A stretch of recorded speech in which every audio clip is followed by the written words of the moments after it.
Saints, we're gonna come back again with the scriptures, and this is for the sake of our people. We know our people are being destroyed in the streets, and there are gonna be more of our people destroyed in the streets simply because they are moving without wisdom. And some people say all type of stuff. You know, well, people ain't got no backbone, and everybody need to stand up, and everybody need to march. And you know what? You got thousands of people that jump behind these people, but these people that's saying this, they are still the ones that's operating in their flesh. They are still the ones that's refusing to heed anything concerning the scripture. The evidence that they refuse to heed the scriptures is what they do. They continue to do the same thing. You know what I mean? They've been marching since the 50s. And ain't nothing changed. But they won't march in the scripture. So we're going to keep on putting these scriptures out there so that when we see these things happening, then we can understand why they're happening. It ain't but one way out of this situation. It was one way that we got in it, and that's going to be the same way that we get out of it. So what we're going to do is we're going to deal with a few scriptures. And, we're going to challenge some of our Christian brothers and sisters, too, that's at the helm of the church. Because and that's where the vast majority of the Israelite people are still being held captive by lack of understanding. And so we're going to use some scriptures and try to show how these things that's happening to our brothers and sisters in the streets, there is an agenda behind it. Right now, they're just killing one armed man at a time. But the agenda is that they would incite us to riot and loot and all of that nonsense, and then they would have the right to start killing us by the hundreds or the thousands. All right. So the first thing that we want to understand is that Deuteronomy 28:7 says, "And I will cause thy enemies to rise up before you," okay? Rise up against you. And then you're going to be smitten before your enemy's face, okay? You're going to come out one way, but you're going to flee before them 7 ways. Now, I know y'all seen that on the news last night, where the crowd was all together and this, that, the other. Then all of a sudden, they just broke away and started scattering. That's a fulfillment of what the scripture said that his people was going to be doing when they try to come out against their enemies. He said there ain't going to be no might in your hand, so you don't have no weapons to fight against them. You understand what I'm saying? And so, these things are contained in there. You're going to go out here and start making all of this fuss and talk about Black Lives Matter and this, that, the other, you know what I mean? And then you're going to break and you're going to flee. The first time one of them swing a baton, the whole crowd of 30,000 people gonna scatter. And they're gonna probably kill each other trying to get away from them. Well, what are you doing out there? If you don't come to a fight, if you know you can't whoop the dudes you're fighting. All right, so let's look at this. 2 Chronicles says this, 7:14. This is a familiar passage of scripture for my brothers and sisters at the helm of the Christian church. And we're not knocking nobody, we're not stoning nobody. We just want people to be mindful enough to take a look at what the scripture have to say, so that what is instructing us, we can turn back to. It says, "If my people who are called by my name will humble themselves and pray, and seek my face, and turn from their wicked ways, then I will hear from heaven and heal your land." You see, the evidence that the land is not healed is because our brothers are being shot down like dogs in the streets. And our people are still impoverished and without jobs, and we still being thrusted into the penitentiary, the penal system. We are still being declared guilty of small offenses, receiving many years in jail. He said, "If my people who are called by my name will humble themselves and pray and then seek my face and turn from your wicked ways." So let's go backwards. First he said, turn from your wicked ways. Well, what is it to have wicked ways?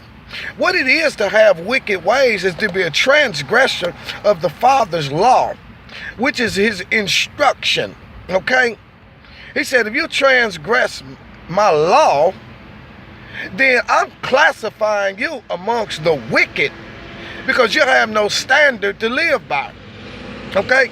And so this is important because it's a familiar passage of scripture that my Christian brothers and sisters use, yet they do not understand that you're in wickedness when you allow anybody to declare that you are no longer under the Father's law, but you are up under some type of grace. Now, anybody with understanding can know that there is no grace apart from the law, for if it was not for the breaking of the law, then you wouldn't need grace to be forgiven. Okay? So that is the wickedness that had to be turned for. If my people will call by my name, will humble themselves and pray and seek my face and turn. Okay, and you turn from your wicked ways, what do you turn to?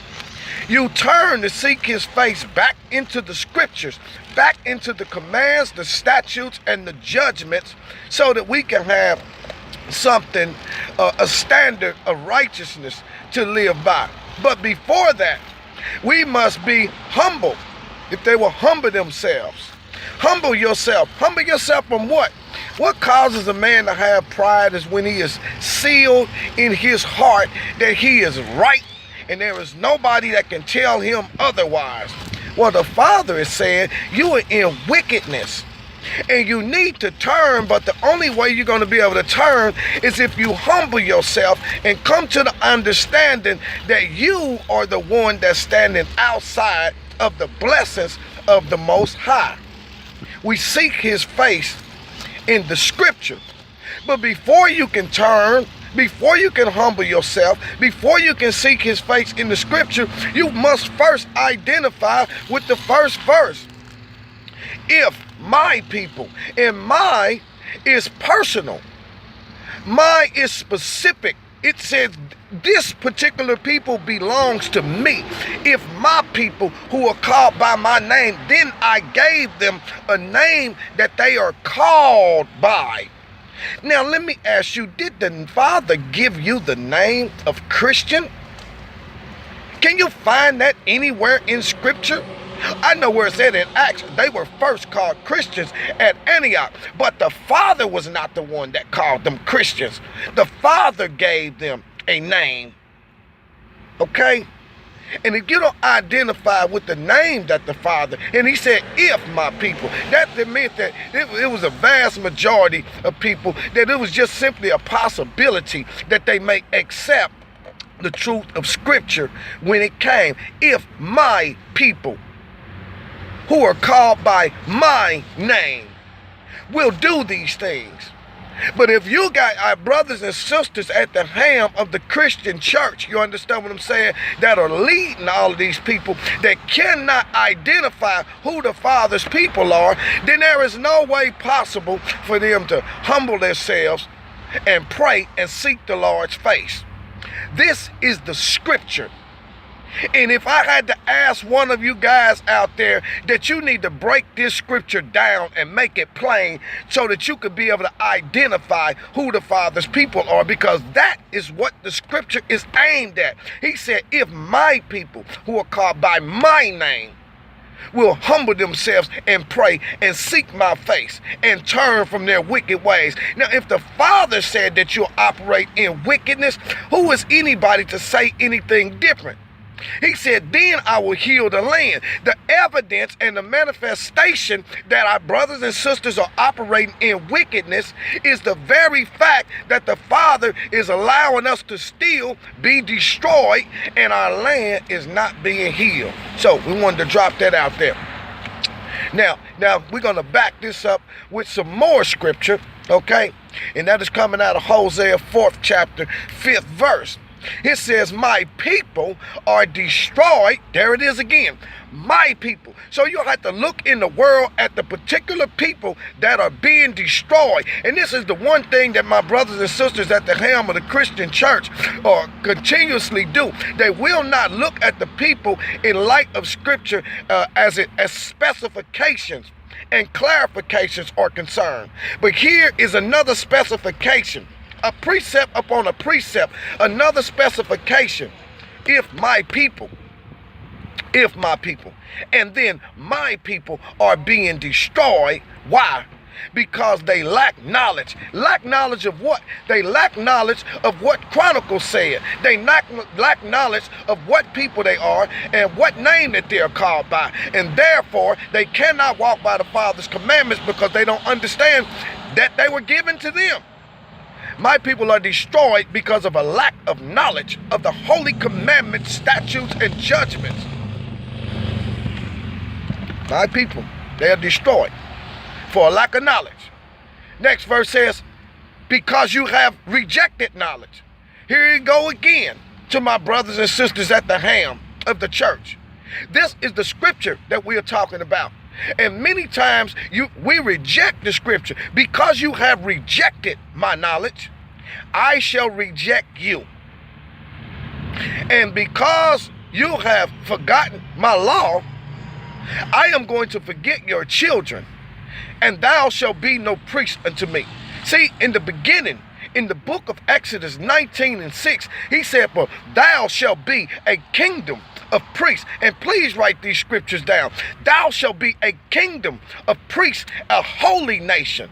That was what we were meant to be in the beginning. But the Father said, my people are now being destroyed because they lack knowledge of the purpose that I set for them in the beginning. They lack knowledge of who they are. And even though the information is going forth, they are rejecting my knowledge. And because they reject my knowledge, I am going to have to reject them because they will be walking against me. Because they've forgotten my law, I will forget their children. Because if you don't teach your children the law, you don't teach them no standard to live by. And the only thing that they know how to do is go contrary to the scriptures. And thou shalt be no priest to me. Because in the beginning, when we came out of Egypt, he told Moses to tell the children of Israel, they shall be a kingdom of priests to all the other nations, and they shall be a holy nation before him, walking by his statutes and commandments. But those things have been rejected. And so Hosea says, and thou shalt be no priest to me. For how can you be a priest unto the Most High if you have not his law? His law and his law is his righteous standard for living. Okay? So how can you be a priest or proclaim yourself to be a preacher or evangelist or a prophet or prophetess, pastor, whatever it is that you claiming? He said, how are you going to be those things if you forget my law? Because after all, I'm the one that you say that you are serving. Okay? And she said the reason why we being destroyed is because we continue to reject the law and reject his word, his knowledge when it comes. What is the knowledge of the Father? The knowledge of the Father is his statutes and his judgments and his commands. And yes, grace exists, but grace only exists when we come in contact with breaking those judgments and those statutes and those commands. Then we receive grace to be forgiven. Okay? So when we understand why these things are happening, this is why they continuously happen, because the Father's people, for one half of them, still don't. Because we must all come together collectively with an understanding of who we are and what our purpose was, so that we can walk up under that umbrella. If we walked up under that umbrella, we would not hurt each other as a people. We would not steal from each other as a people. We would not take, we would not kill, we would not do anything against each other as a people. And the Father said, when you get my people together and they can understand who they are and understand that that set of commandments I gave them was specifically for them, so that they would know how to treat each other as a nation, because the Father will not operate in disunity. Okay? So we have to find common ground in the scripture. And then Zechariah 5th chapter 11th verse said, those whose possessors slay them and then hold themselves not guilty. Well, you got all these people running out in the street because every time they kill one of us, they come back declaring themselves not guilty, when the scripture is telling you what these people was going to do. And the only way that they can get away with it is because his people who are called by his name, some of them don't know it. The other group won't humble themselves because they're part of these false doctrines. They won't humble themselves and seek his face in the scripture. And they won't turn from their wicked ways because they have already declared that the Father's righteous standard no longer matters. Well, you know what? I be watching the news. I be watching